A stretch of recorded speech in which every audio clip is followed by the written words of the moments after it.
really hard. Being a single parent and sitting in the house day in and day out. Knowing I could be somebody, do something, I just couldn't find the mindset to figure that out. When someone sits you down, looks you in the eye and tells you your own mum doesn't want you anymore, it breaks you. I was emotionally hurt by the way that my mum had just decided to ditch me just like that, and I had no one there to help me get through it. My parents were very much involved in my life from the very beginning. They gave me quite a bit of freedom when I was young. Generally, yeah, a great family life. I don't know, maybe it was the freedom that started it and gave in to the path of least resistance, which was to mix with the wrong crowd, you know, because I wanted to fit in. For sure, and going down the wrong avenues sent me into a life of crime, doing things I knew were wrong. For the most part, I can't even tell you why I did the things that I did. My daughter was 12 at the time, but what kind of life was I giving her? My mind would just torment me and drive me to depression. But when I thought it couldn't get any worse, I was diagnosed with cervical cancer. My mind spiralled out of control. I felt I had failed as a woman. I just couldn't understand why my family didn't want me. I was devastated. I was mostly hiding myself away in my room, not really talking to anyone, and I was mostly planning on ways to commit suicide. So they arrested me at home. My nan lived with us at the time. I pretended it was all fine, but she knew for sure what was going on. Standing in front of the judge and getting sentenced to prison, it was so pitiful, but at the same time, like a really powerful moment. Definitely does something to you. Certainly the first 6 months that I spent in prison was the toughest times of my life, for sure. I tried to hide my illness from my daughter at first.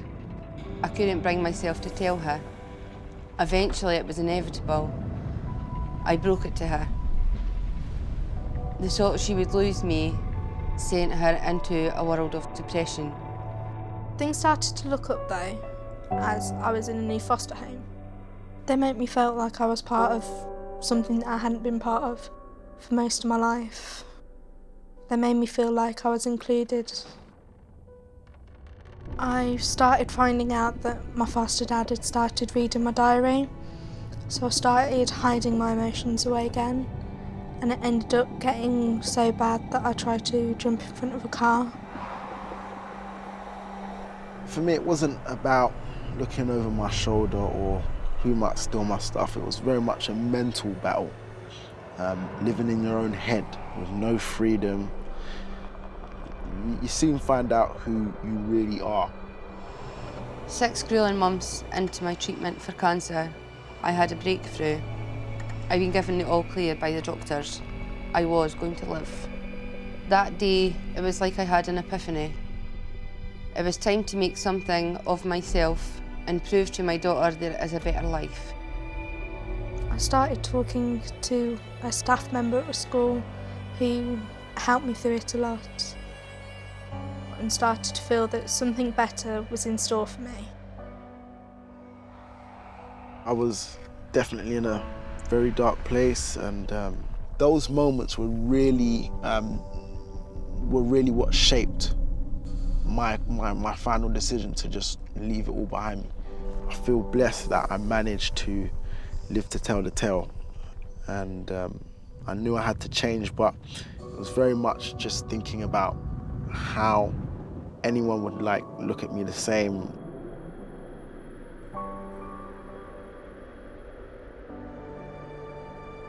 So I'd heard of Springboard before, but dismissed them. This time was very different. I applied and got into the Kickstart program, and it made me apply myself in ways I never had before, and that was really encouraging for me. There was an advert on Facebook. It was called Learning for Life by Springboard. The course itself has changed my life, like, completely. Like, not just for work-wise qualifications, but for confidence. Life feels brighter. Springboard has given me a chance to be happy again. And now, 6 months on, I'm an apprentice at the Hilton Hotel. I can honestly say I haven't felt so much love and happiness. Springboard truly saved my life. That course taught me to be a superhero. I finally had a network around me that was teaching me things I thought I could never be. And now, 12 months later, I'm working at Wee Jimmy's as a bartender/waitress.